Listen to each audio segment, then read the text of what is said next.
Simon, welcome back to Real Vision. It's been a while since you and I have had a chance to sit down and talk. I mean, privately we do it all the time, but I figured it was time to let some other people in on the conversation. So, you know what I really want to do today, we're going to talk about gold, because that's what you and I spend so much time talking about. But as we do when we talk about it, the price, we're going to put that to one side, because I think you and I both agree that that's perhaps one of the least important components of this. And what I want to do to begin with, if I can, is something that the early viewers of Real Vision have heard, but perhaps some of the later viewers haven't. And that's, I want to tell your story of how you came to be in the gold markets, because I think it's really important the route you took to get there. So perhaps you could just start off by telling us that story. Sure, thank you. I was born in the Soviet Union. I grew up there. I lived there until I was 19. At some point, myself and my family came to the conclusion that that system wasn't going to survive for, unfortunately, many of the reasons that I'm observing here these days. But when I say the system wasn't going to survive, I'm not talking about Armageddon. I'm talking about financial, political, economic system. And so we left. And when we decided to leave, we got expropriated because, in other words, I came to the West not with a proverbial $100 in a suitcase, but with the actual $100 in a suitcase. Because it just so happened that the Soviet government had capital controls in place, and you were allowed to exchange $100 worth of rubles, precisely that amount. So that's what it was. So we came with $100 and a suitcase each and started fresh. Now, for me, it wasn't as hard as it was for my parents, but it was, it was sufficiently hard. I went to college. I had to work my way through college. And then I got a job at an insurance company where I worked for 13 years in the investment side. I hate to interrupt you, but there's something that amazing has never occurred to me to ask you this, and it's just occurred to me now, so I want to dig into this. At the time, you were 19 when all this happened. Right. And I remember my understanding of the broader world as a 19-year-old was basically, girls and soccer. That was basically it. So did your dad ever talk to you about the decision he'd taken? Had you seen it coming, or were you just following your father, or did you kind of get a sense of? Oh, no. I came to that decision the same. You did? The same as my father, absolutely, because it was all fake news. And so very early on, from the early teens, my father was always listening to the Voice of America and the BBC, the Russian service of the BBC and Voice of America. And so we got the alternative news. And then when I was about 13, we started going to Latvia, to a little town where my grandfather was from. And they were very much more removed from the whole Soviet thing, because Latvia was independent until 1940. And so they still, this was 70, so it was only 25, 30 years later. So it was still very much of a different mindset. And there were relatives there that had moved to Israel before. So I started getting an alternative version of reality pretty early on. And yes, by the time I was 19, I was actually politically formed and had my own views. So no, I wasn't just following my family. Okay, fine. So back to the story. Back to the story. So anyway, I spent 13 years at an insurance company, and that's where I learned about credit default swaps and collateralized debt obligations. And in '98, got an opportunity with a gentleman who was a fellow portfolio manager there, credit portfolio manager, and so was I, start our own business in the CDO space. And so that's how we learned about the technology and what happened to the credit system in the United States or the West, and how the credit was being provisioned not through the banking system, but through off-balance sheet. And the whole scam with the ratings, when you essentially recharacterized, I don't want to use a bad word here, but low-quality cash flows into AAA securities, right?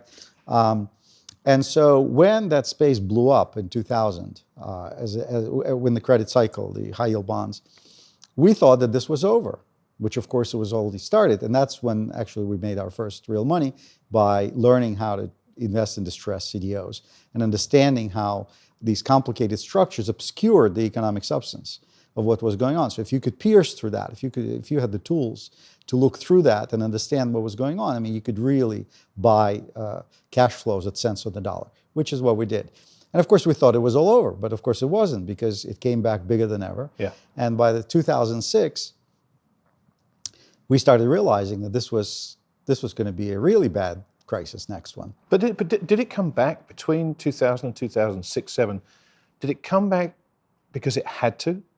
or did it come back organically? When you were sitting there, No, was it came back because the rates got dropped to right? to, But to they one. basically, Yeah. you got the sense that they had to get this thing back on its feet It again. was It wasn't it was a organic. bailout. It was Yeah. another bailout. I mean, it was a bailout in the form of, Greenspan dropped rates to 1% and kept them there. That ignited the housing bubble, and we were looking at these subprime mortgages, and we were looking at the CDO issuance, hit all-time highs again. And yes, high-yield CDOs didn't come back into favor, but so there were bank loan CDOs.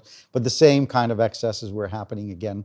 And so by 2006, I personally started being concerned that the financial system was in trouble, and that if the same thing like in 2000 happens, I mean, now it's much bigger, more debt, more leverage, more everything, it was really going to be bad. And so I started buying gold just as a reserve, just as a way to hold value outside the financial system. But my first foray into that was like with everybody, it was GLD.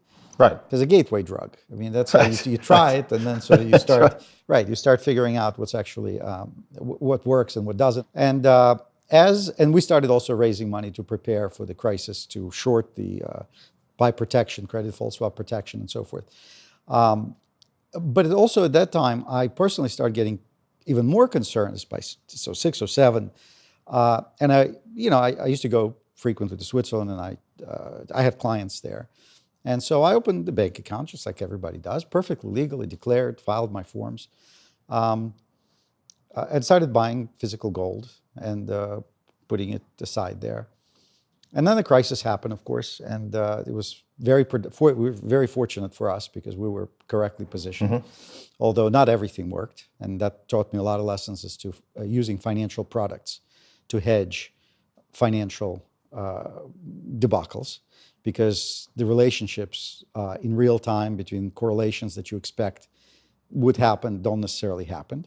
And it also taught me the value of having things that are not connected. And, by 2009, all of a sudden I get a call from my banker and just telling me, we're really sorry, but we can't have you as a customer because you're an American. And the bank has taken a decision, it was one of the largest banks, has taken a decision to discontinue private banking services to American customers. And this was 2009. This is the summer. So this is pre-FATCA, really. This is pre-FATCA, but this is when UBS already got in trouble, as you recall, with money, with hiding American accounts. Now, I'm not hiding anything. I have a perfectly legal account, filing, W-9 forms or whatever. And so they asked me to leave. And they asked me to leave, and of course, physical gold, you can't wire it. Right. Back to wherever, right? So you have to do something with it. And so I showed up in Zurich. It was the summer of 2009, right? And I had a lot of clients who were family offices, and one of them recommended this relationship to me in the first place. So I went back to him and the others, and I said, could you please, I'm in this situation. I need the way out. I need a solution. And so everybody said, it's not a problem. We'll call the general partner of this and the managing partner of that bank. And they all came back and they said they couldn't do anything for me because they didn't realize there was a real problem for an American to open an account. And what was driving that problem at the time? Was it simply fear of another whistleblower type thing that UBS suffered, or were there moves being made behind the scenes? Well, remember, I mean, it was already by 2009, the United States had made, I mean, this is started before that. The United States had made significant inroads into breaking the Swiss secrecy, the Swiss banks' secrecy laws. UBS had been indicted. My account was at Credit Suisse, which is a global bank. I mean, they have huge facilities right here in New York City. And they saw what happened across the street, and they just didn't want any of it. And of course, as the other banks saw that, they just got scared, and they didn't want any trouble. It got worse later, but this was early on. And so, long story short, but for the fact that I had a lot of relationships, and one of them at the very last minute worked, I pretty much found myself on the street with a suitcase that I had to move personally. To some other place. And the 22-inch rolling bag, like many people know exactly what that is. Right. The wheels are cracking, and that really put me in a frame of mind where I said, well, what is going on with me? I'm a completely legitimate person. I'm an institutional money manager. I've been in this for 25 years. Completely compliant with all laws and regulations. I've done nothing wrong. why am I standing on the street? Right. And I'm standing on the street, my experience leaving the Soviet Union and understanding what a contingency planning is all about and what it's like to show up somewhere with not a penny to your, $100 to your name and have to start from scratch. Not that we were wealthy in the Soviet Union, but we had an apartment, a car, little country cottage. I mean, we had a little, middle class life by those standards, which was perfectly comfortable. And then we had nothing. And so in that frame of mind, I'm thinking, so here I am. I didn't do anything wrong. I didn't hurt anybody. I didn't break any laws. And here I am, put out in the street essentially with no place to go. But for the fact that I knew all these people, and even that, only one of them ended up helping me. So what was going to happen to me then? Like I said, you can't wire this gold. You have to do something with it, right? And so that's put me on the path of thinking. What's the right way of doing this? So for a normal, legitimate person who is sophisticated enough, who understands what's going on, what is the framework for doing this? And as I started looking into the infrastructure that exists in the United States, I realized that because gold has not been a part of financial investing and operations, there still isn't really in the infrastructure. You go from, pawn shop and a coin shop, a guy with the gun essentially in a bulletproof glass, right. And dirty nails.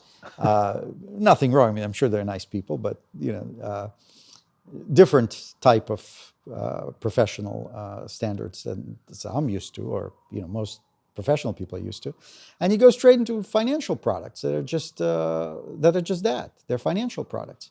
But the reason I wanted to own gold is because I wanted reserves. I wanted something that, and we'll talk about it, I wanted something that was not connected to the financial system, something that was something different than everything else that what I owned. And I realized there was no solution. And the other thing I realized is that, it just brought back flooding memories from the Soviet Union, from my childhood, the issues of trust. And the difference between institutional trust and personal trust, institutional relationships and personal relationships. So I had a relationship, I thought, with a premier global blue chip institution. And I trusted them to take care of my money in a manner in which I would expect, or my clients have always expected me to take care of their money.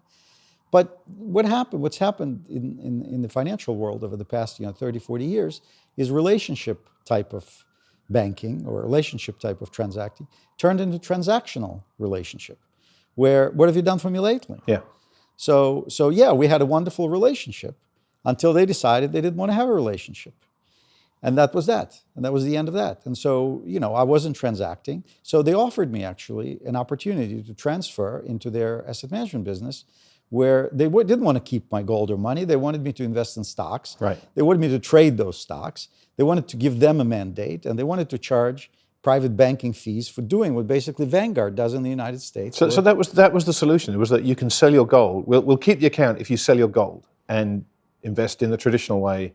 Yeah, go into our money management. We'll manage your money for you. So this wasn't a problem with having an American as a client. It was having an American holding physical gold in a vault as a client. It was an American having it as a private client, as opposed to an American as a money management client. Right. With a regular, 40% bonds, 60% stocks.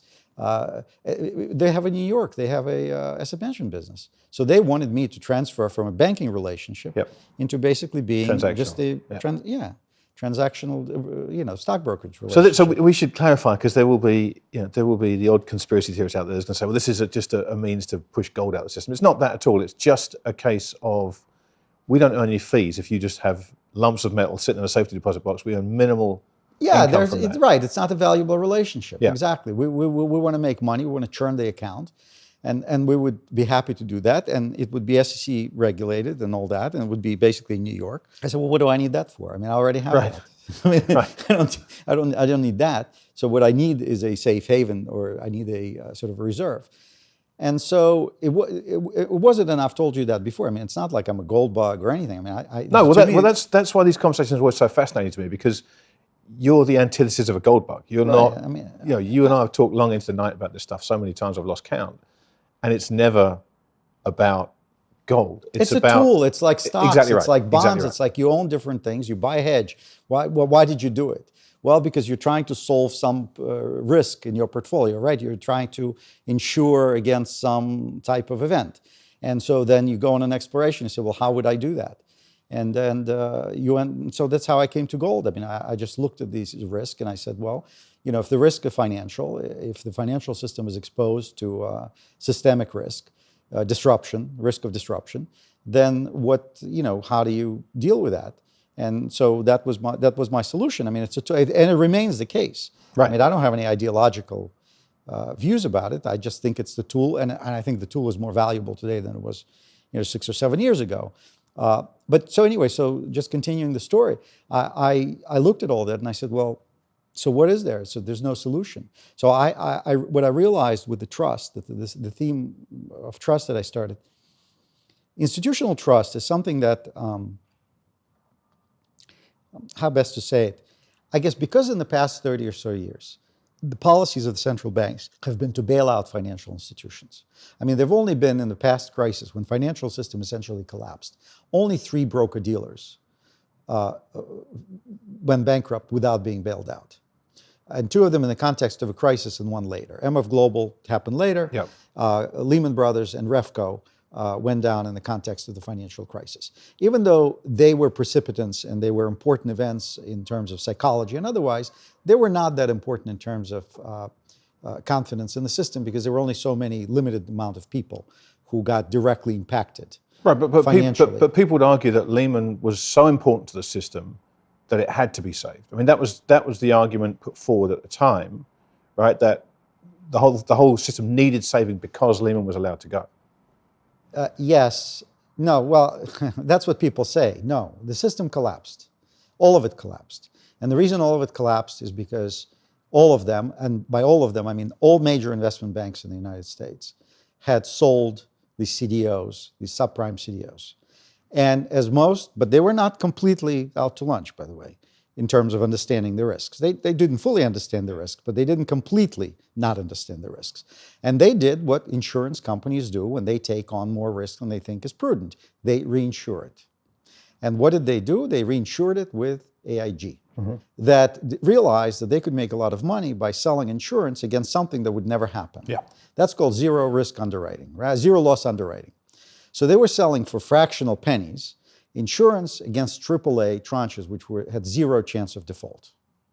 And when those 0 chance of default tranches defaulted, of course, AIG did not have the money to pay the claims because they did not set up the reserves. They thought they were just getting free fees for providing this coverage so that the accountants at the investment banks felt better about the risk that they laid off. Now, the capitalization of the of the banking industry at the time, net capital, was I think in the $400 billion range, $450 billion range. So if AIG bailout was close to $200 billion, the banks lost half the capital. Yeah. That's just from that one loss, from that one place. Never mind all the other things that they had on their balance sheets that went bad. So I would say the financial system collapsed in its entirety. And simply, it became clear when Lehman Brothers failed what the real consequences were about to be of what just happened. And that's when the bailout started. But the point I was trying to make before we got into this is that because of the bailout starting with Continental Illinois and the S&Ls and so forth in the 90s, it's become cheap to misplace trust. I mean, it used to be if you misplaced trust financially, you lost money. Yeah. People misplaced trust with Bernie Madoff and they lost money. People misplace trust with banks and they keep not losing money. And so if you can keep making mistakes or making bad decisions and it costs you nothing, you keep making bad decisions. And then one day it costs you everything. Right. But that day hasn't come yet. And so more broadly, as I started thinking about how does one deal with this situation, I realized that institutional trust, and this was a perfect example for me as to what happened to me. I placed trust in a global institution, and when it became inconvenient for them to have me and to provide me with protection or service that I contracted with them to provide, they just said, oh, that's it. Excuse me, goodbye.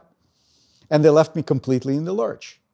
And so that led me down the path of understanding that when you deal with contingency plans, when you deal with trying to address situations that may come up in a context of either distress or disruption or some sort of stress in the system, you have to really think as to who your counterparty is.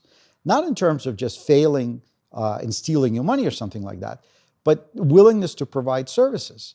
Because if they are not committed really to you to provide services, you're dealing with employees who, and my banker was very lovely about it. I mean, she felt very bad. Right.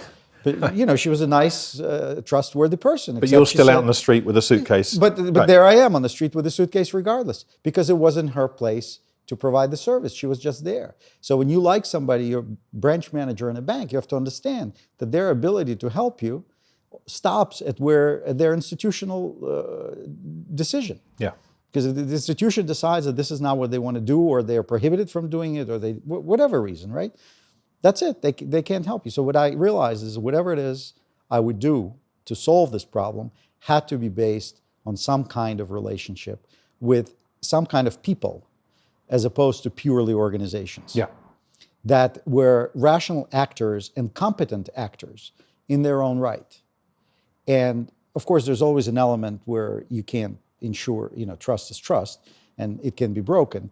But I didn't want to be in a situation where it was predetermined that it would be broken in a certain situation. As with institutions, it normally is. And so as I started looking around, I realized that there was no solution. And so I created one. And I don't want to get into discussing that because I'm not here to promote it. But conceptually, the issue of trust, I think people need to think very carefully as to who they deal with and whether they're dealing with people of character, whether they're dealing with these small private organizations of high standards of integrity, of some history, of performing and of doing things correctly, as opposed to some sort of nameless organization or an app on the phone or something like that, where there is no relationship of any kind. Well, so that brings us nicely back to gold. And so let's just talk a little bit about what you see the role of gold in a portfolio, but perhaps more broadly within the context of someone's life circumstances. And again, we're not here to promote anything. This is sure, because I just find your perspective on this fascinating, because I get, I talk about gold a lot. I travel around the world, and wherever I go, the subject kind of comes with me, and I end up in conversations about it. And I'm always surprised how price is the first thing that people want to talk about. Because to me, that's kind of the last thing you talk about. The price is going to reflect the conditions at the time. And we won't go into manipulation stories and all this kind of stuff, and people that think the price is false. The price is always right, but it can be wrong for short periods within the cycle. So what does gold mean to you as a tool and as a component of a life or a portfolio? Gold is a couple of things. Again, there's no magic about it. People imbue it with some sort of mystique. It's not a mystique. It's a lump of metal that is a currency. Whatever arguments about it are, in fact, it's a reserve currency. It is a global, officially recognized reserve currency. It is held on the balance sheet of all central banks, of all major central banks. On average, the top 50 central banks in the world hold 10% of their reserves in gold. IMF is the third or fourth largest holder of gold reserves. One of the websites, I'm sorry I don't remember, and I should give proper credit to these people because they did good research. They polled, it was in the last few weeks, they polled central banks and asked them why they held gold. Some banks said they didn't want to answer the question as a matter of policy, but a few did. And those that did, it was clear. If you reduce everything they said to a few words, the words that I use now regularly, but originate with Tony Deaton, who you've interviewed before. And those are three reasons why they hold it. It's because of its scarcity, because of its permanence, and because of its independence. And to unpack that, scarcity basically, to the extent money can be printed and financial assets can be replicated, gold is in limited supply. It is difficult to extract. It is actually getting more difficult to extract and more expensive to extract. All the gold in the world still exists, but there's only so much of it. And in the context of financial world, all the gold in the world is worth about, $7 trillion, Yeah. something like that, of which 50% is in jewelry around people's wrists, and about 20-some% is in the vaults of central banks, and only 20-some% is available in the investment world. So it's scarce, and scarcity imbues it with intrinsic value. It's completely time-tested for 2,500 years. It's not an accident.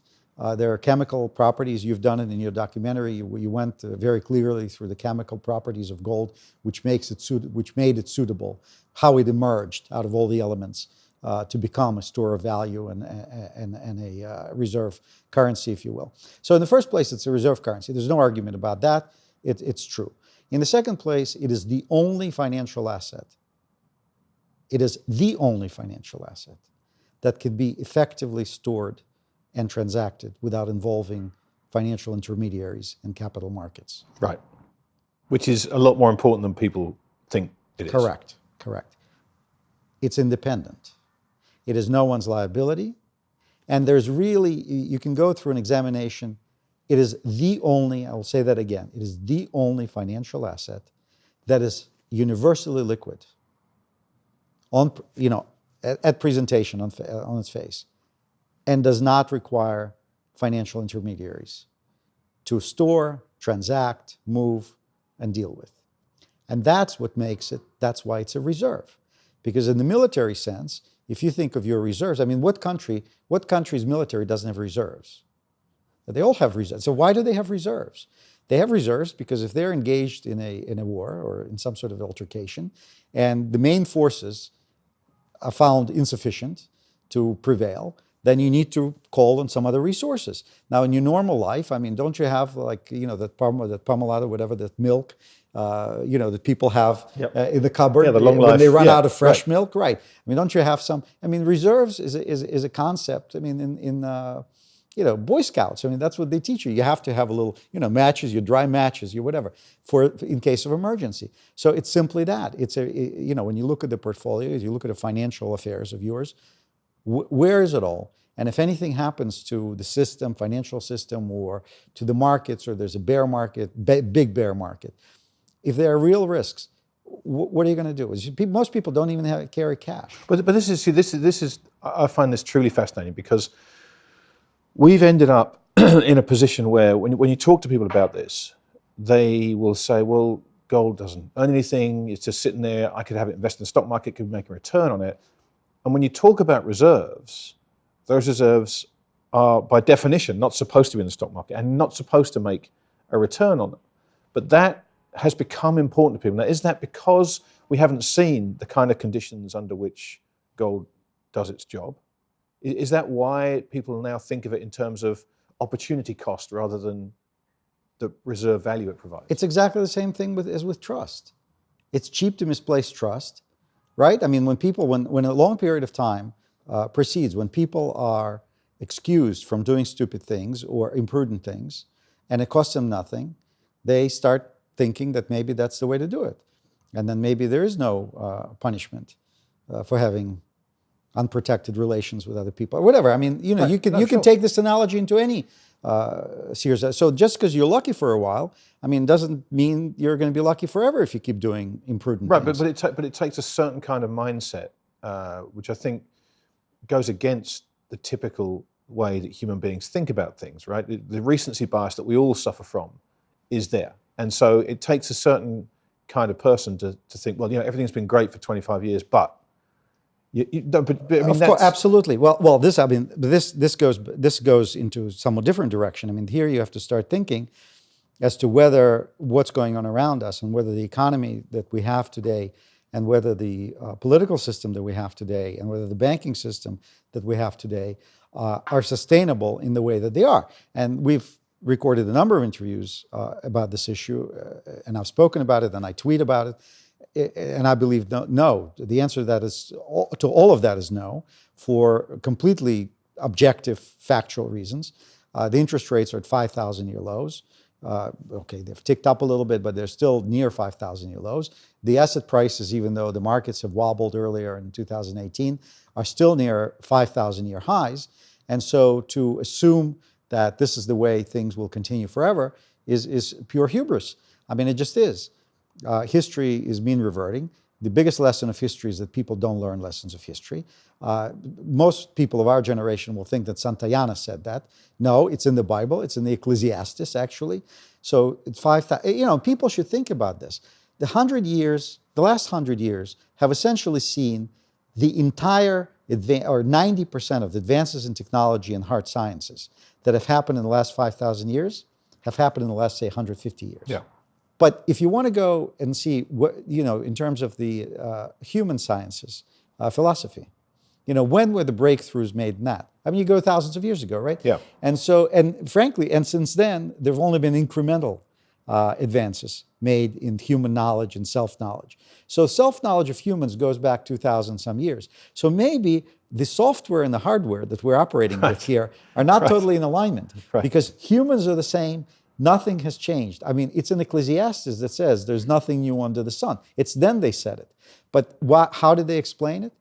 It says in the early chapters of Ecclesiastes, it says that we don't remember what happened to those who come before us.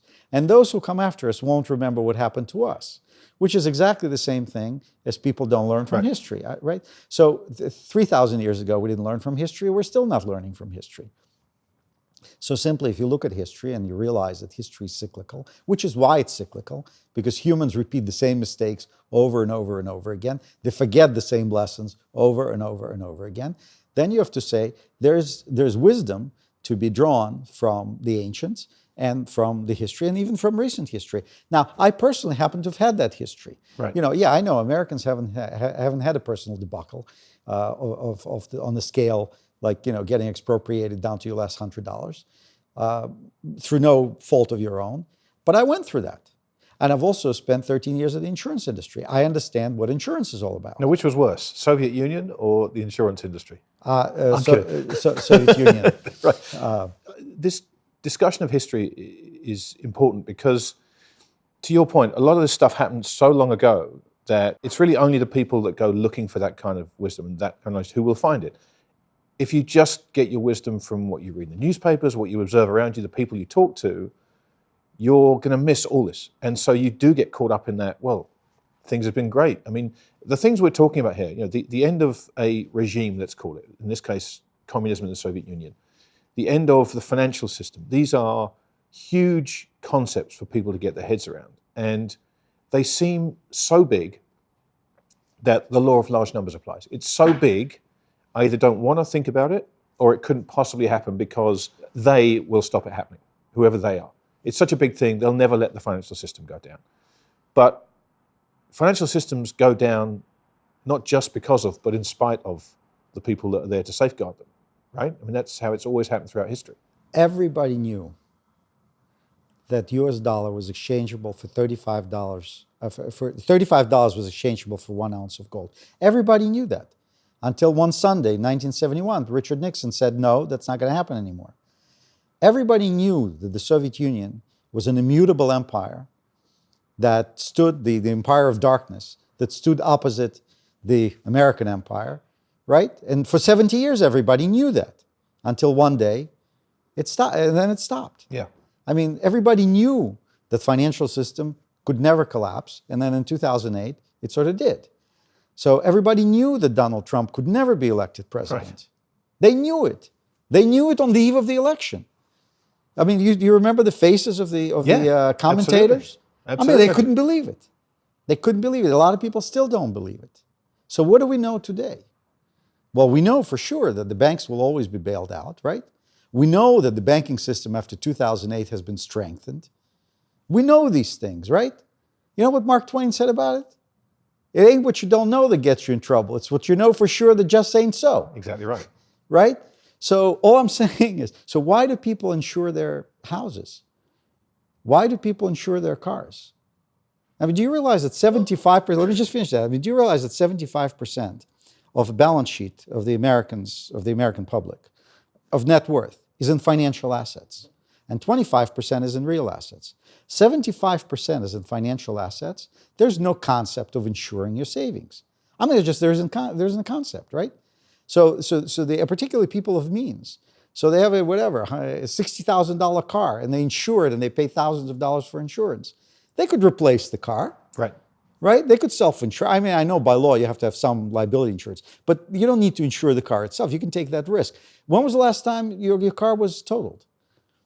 Right? I mean, it's not a big risk, but people they just write these tickets. Yeah. And by the way, at the end of the year, does anybody sit down and say, "Sweetheart, we just wasted all this money. Yeah. Why don't we cancel insurance?" Yeah.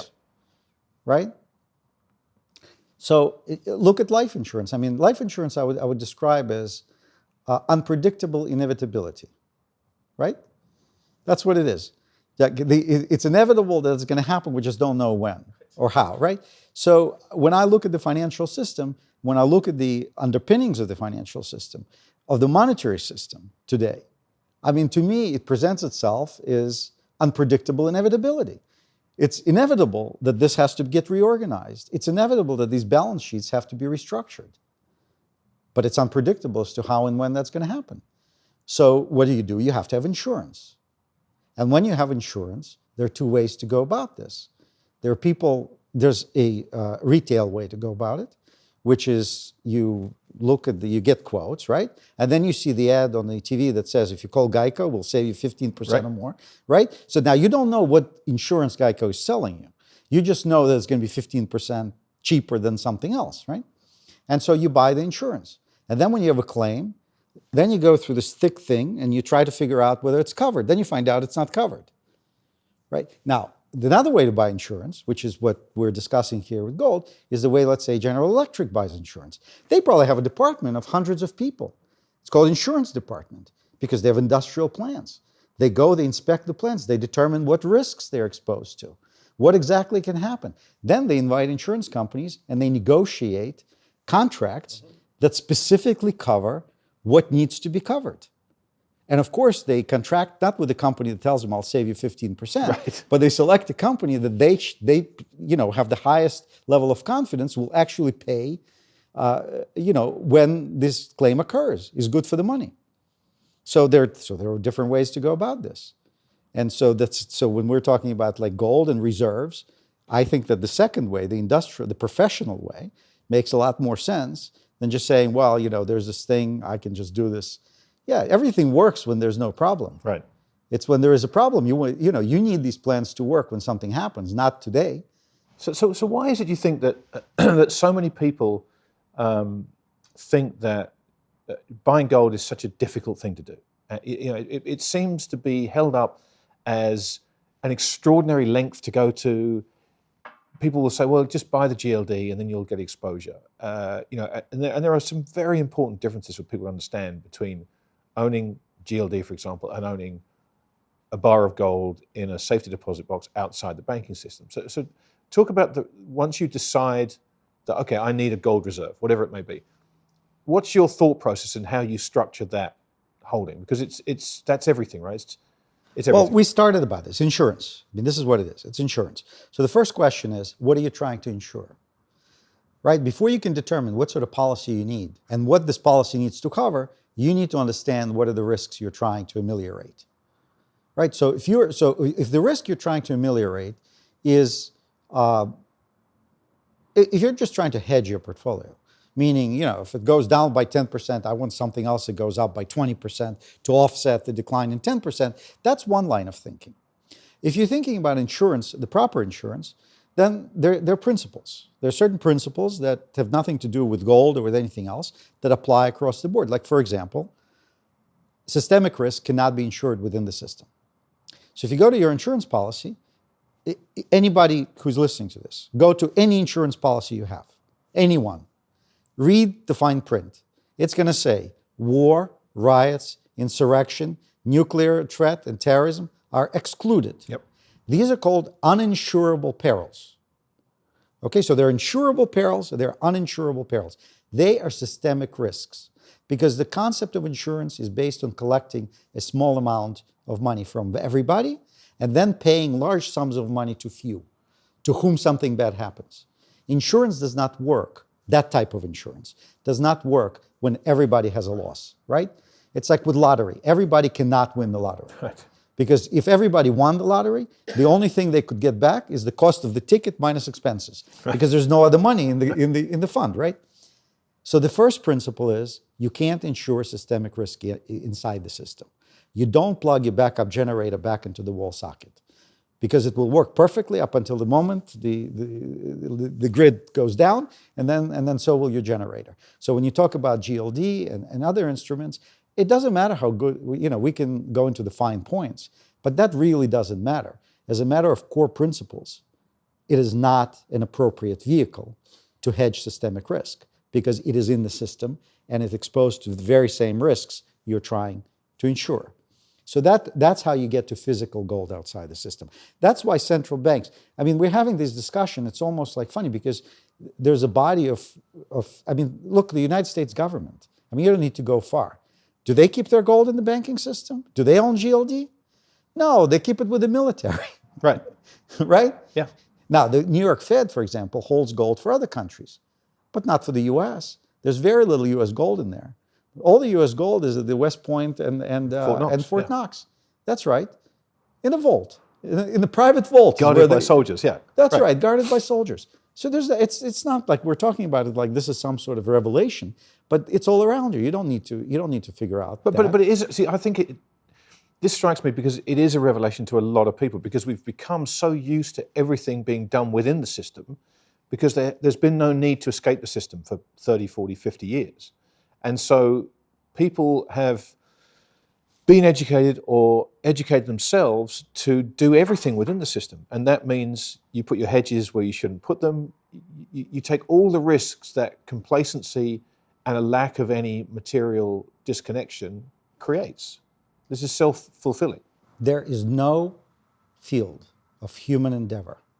I'll say that one more time. There is no field of human endeavor, right, in which backup systems are constructed to rely on the primary system. Right. Except in finance. Except in finance, precisely. Nowhere. Would you want to get on the Boeing aircraft to learn that the backup steering system will fail if the primary steering system fails? If the left engine goes, the right shuts off automatically? Does that make any sense? No, it doesn't. But why is it then that finance and people's wealth, their well-being, which is arguably the most important thing they have. Let's take health aside. It's the most important component of their lives. Why is it that is the one backup system that people have a complete blind spot for? Is it because finance is complicated and it's been, over the years, it's been turned into more of a video game and it's, nobody does research anymore, the move to passive investing, it's become something that it was never intended to be, which is, let's make this most complicated, most important part of people's lives as easy as we possibly can for them. And so there's nothing to worry about. You just click a mouse, your trade costs you $5, it's all easy. Don't worry about it. Everything's fine. Is that it's what's the same happened? thing as with trust. There's impunity for doing stupid things because of the policies of central banks, because of the bubbles that they're inflating, right? People have been excused from thinking and from learning because markets go up. Right. So buy the dip, right? Markets go up. Now, this has been going on for 35 years. So 35 years in a lifetime is a very, it's the bulk of most people's careers, right? Think about this. The high yield bonds, right? Do you know that high yield bonds have never existed in a rising interest rate environment? Never. Of course they haven't. Right. The high yield as an asset class emerged in the 1980s. Michael Milken. Yep. It's had its sort of blow ups along the way, but in the end, it paid to buy at the bottom every time because it always recovered and it always kept going up because the interest rates kept always going down and the asset prices. The financial math: when rates go up, prices go down, and when rates go down, prices go up. So how would a high yield manager with 25 years experience, what personal experience does he have with the rising interest rate environment? And what that does to the balance sheet of companies? And what that does to the recoveries on defaulted bonds? There's no experience. Jeff Gundlach made a great analogy to that. We were at a conference a few years ago. He said it's like ice to summer insects. Rising interest rates to high yield investors, he said, is like ice to summer insects. They can't relate. Yeah. They have no concept of what it is. Because how would you know anything about ice if you only live in the summer? Sure. Right? What we're talking about here goes back to Ecclesiastes. Nobody remembers, we don't remember what happened to people before us, and people that come after us won't remember what happened to us. Just because in this narrow window of time that we have, the past 35 years, which is not narrow for us personally. No, but it's everything for us. Exactly, of course, right. It's our life, right? But for history, it's nothing. It's a moment. But that I mean, that's what I want to get onto next, because it feels everywhere you look, whether it's in the markets, whether it's in the news cycle, whether it's societal, whether it's politics, it feels as though we're at a point. I'm not going to say where everything is going to change, but it feels like we're at a point where systems, be they financial, social, political, whatever, this feels like what they look like when they begin to change. And I've read enough history to recognize certain things happen. It doesn't guarantee that what happened before will play out the same way, but it feels as though we're at a point where the entire system could conceivably change. What does that do to the preconceived ideas about how you own gold, and how should people think about it if they attach any kind of quantifiable percentage chance of a system change? Well, let's be specific, because we can talk in generalities a lot, but people who are listening probably want, like, okay, fine, this is all great. What do I do? Right. How do I do this? Well, you have to think very practically. I mean, first of all, everybody, this goes back to Boy Scouts. Be prepared, right? Let me just say this. Cyber risk is a huge risk. Yeah. World War III, to the extent, and I know this is a very loaded term, we're potentially in the middle of it already. Just because we don't recognize it because the buildings aren't being blown up, doesn't mean a war is not underway. A German strategist, von Clausewitz from 18th century, defined war as continuation of state policy by other means. Right? Okay, so in his time it meant cavalry and burning the crops and whatever. Today it's a trade war. We're in the middle of a trade war. We're in the middle of a currency war. We're in the middle of cyber war. Whatever happened with the elections, we're doing the same thing to a lot of other people. The fact that the city of Atlanta recently was attacked and all of its data is being held at ransom. I mean, you cannot, as a reasonable person, 100% rely on cyber networks being completely operational and up to snuff at all times. Well, and now everybody's ground zero Facebook is out. So that's the one system Correct. People have totally relied on because they've given their information to that. So when that, I mean, it sounds asinine, but I'm making a very serious point that when Facebook turns out to be a danger to people's privacy, and that should be a wake-up call that these things are real. It is. I don't know if it'll be a wake-up call to the millennials because they have grown up with this. Sure. They don't value necessarily privacy. But in financial affairs, I mean, think about it. If you don't have cash in the pocket, well, this happened here, a hurricane in, 2012, right? Sandy, yeah. Yeah, we were together in that. Yeah, we were. I remember you got kicked out of your hotel. I did. Anyway, so everybody who lived below 4th Street essentially lost, they couldn't go up the buildings, Yep. They couldn't get back to their apartment because the elevator didn't work. If you're on the 34th floor, you can't get back. Of course, you can't get money out of the machine. You couldn't get gasoline because the pumps below the stations didn't work. So you have to think, I'm not talking about Armageddon. You just have to think about how would you operate in a degraded cyber environment? How would you operate in a degraded financial environment? How would you operate in a degraded communications environment? Not Armageddon, but, infrastructure sometimes fails. So you have to think about this. So for example, people think, I need to have gold coins. Okay, a gold coin right now is $1,300 some dollars an ounce. All right, so each 1 ounce coin is a $1,300 bill today. Where are you going with $1,300 bills to buy your milk and cookies? Yeah.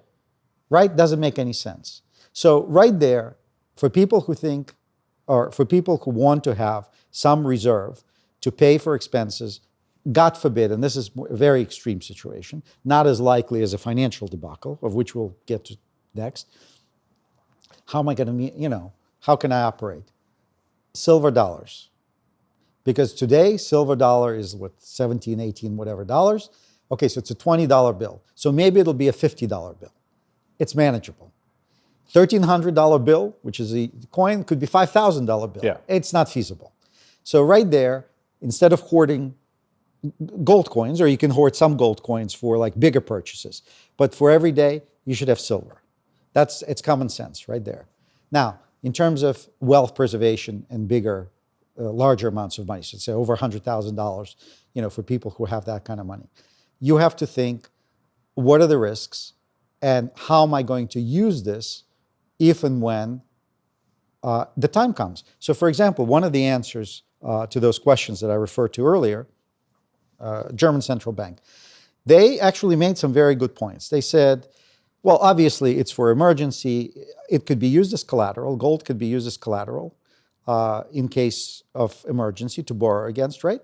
And it can also be sold for different currencies, for which purpose it should be stored in different locations. So they explained why they store gold in different places, because it could be mobilized and not just converted back into their own currency, but if it's held in other countries, it could be converted in other currencies. So for an American, for example, if you store gold in the United States, aside from logistics issues as to how you're going to be handling it if you want to store it personally, the only exit through that is through US dollar. Well, it so happens that the dollar may be problematic. I mean, we may have a currency change, and you may not want to get back into US dollars. You may want to get into a different currency. Well, you can't do this inside the United States, right? So that's why, for example, the Bundesbank prepositions, if you will, some of its reserves in different locations. Now, think again, another common sense. Think what intelligence agencies do. I mean, they have safe houses in different places. Why? Well, because when they need to operate in a different terrain, they need to have resources locally. That's not the time to be wiring the money from here to there, because you may not be able to do that. It's also not the time to move gold across borders, because you may not be able to do that.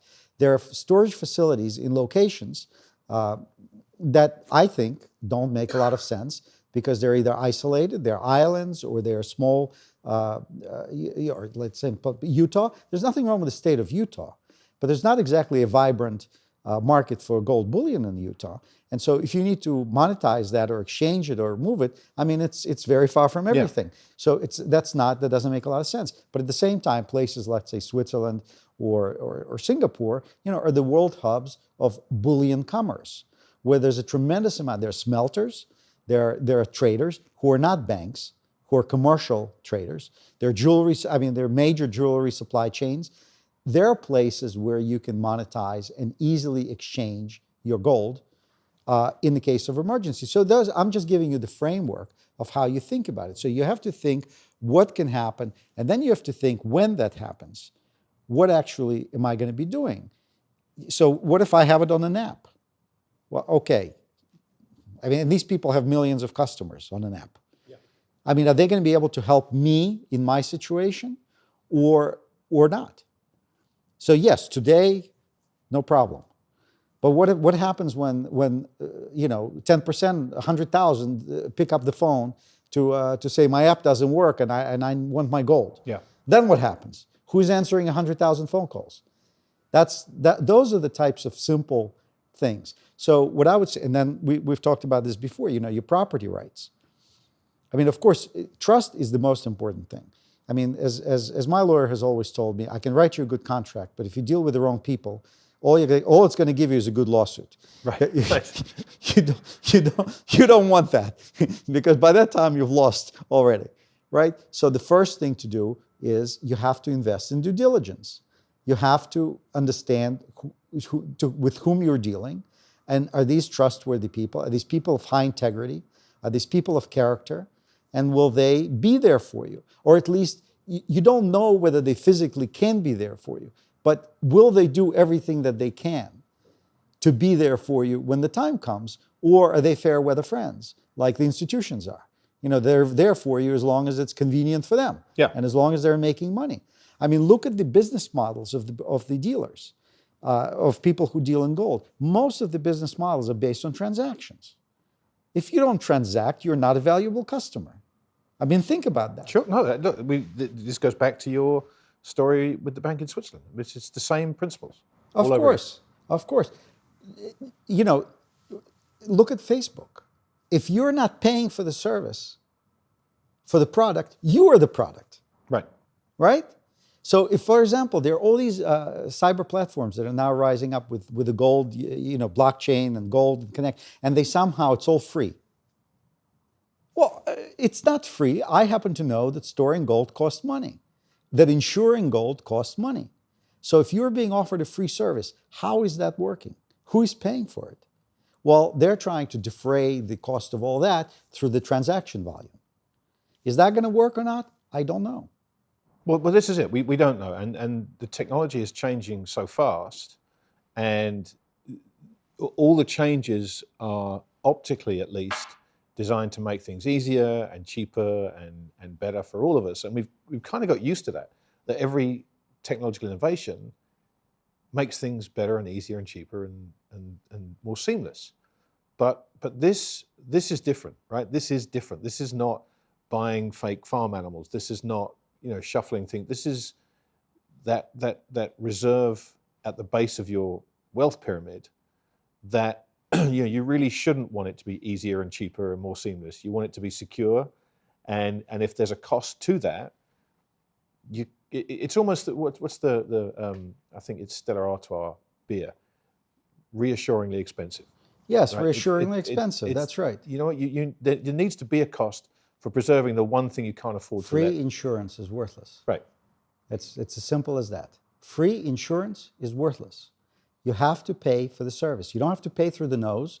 It doesn't mean that you need to be, that people need to steal from you or take your money and promise you things. No, but they're actual real life costs of services. And these costs, if you are not paying those costs, then somehow they're being hidden into what you're not getting. I mean, it's as simple as that. And again, going back to the Facebook example, if you're not paying for a product, you're the product. Yeah. There's no you're the fool. There's no other way around it. So in looking for the solutions, I think people need to look for relationships. They need to look for structures, legal structures that keep them compliant. That's very important. The U.S. particularly this is for U.S. listeners, U.S. regulations about FATCA regulations and about reporting precious metals are ambiguous. They're purposefully, I think, ambiguous. It says, for example, that you do not have to report gold held offshore if it's held directly. It is purposefully not explained what that means. So it could be interpreted and is interpreted by people who provide services that if the gold is in your name and it's in a warehouse somewhere, that it is held directly. But, reasonable people can have a different interpretation. Sure. They can say directly means if you're an American who happens to live abroad and you happen to have gold in your sock drawer, well, that's directly. Yeah. But if you've given it to somebody else to hold on your behalf, well, that's not directly. That's through somebody else. And so these rules will be interpreted sometimes later. And you will have to, it will be your burden, just like with all the tax, when people use some kind of tax deduction that's a little ambiguous. In the accounting world, they say, we're going to take a position. We're going to take a position that this is how we interpret the regulations. Well, guess what? If you get audited, it's incumbent upon you to prove that your position is correct to the IRS. The burden is on you. Yeah. So you have to think about that. So compliance is very important. Trust is very important. Location is very important. And thinking through who will be there to provide you the service when the phones at these mega services, behemoths, are not ringing. Are ringing off the hook. Is there a physical ability to service the clients and to be there for the clients? Those are the types of things that you need to think about. And yes, it's a reserve that's not just can protect you in terms of your wealth, but it can create multi-generational wealth. Because, my background is in distressed investing. And if one thing I learned is that access to liquidity in the moment when people have no liquidity is priceless. Yeah. This is when you buy things for pennies of their intrinsic worth. Precisely because 99% of the people haven't thought of what you and I are talking about. 99% of the people never thought of what you and I are talking about. Right. In every situation. So that's what creates an opportunity. So I see gold not only as a panic type thing, where the Armageddon, I see it as a strategic liquidity reserve that can help you survive, but it can also make you much wealthier than you are by giving you options and opportunities when other people have no options and no opportunities and are forced down the path of selling off what they have just to meet their obligations. It's the perfect way to wrap it up. Simon, look, you know, you and I have talked so much about this, and it's never not interesting to me to do it. So I'm glad we gave other people the chance to sit in and listen on this. Hope they found it as entertaining as I always do. Thanks so much. Thank you. Take care.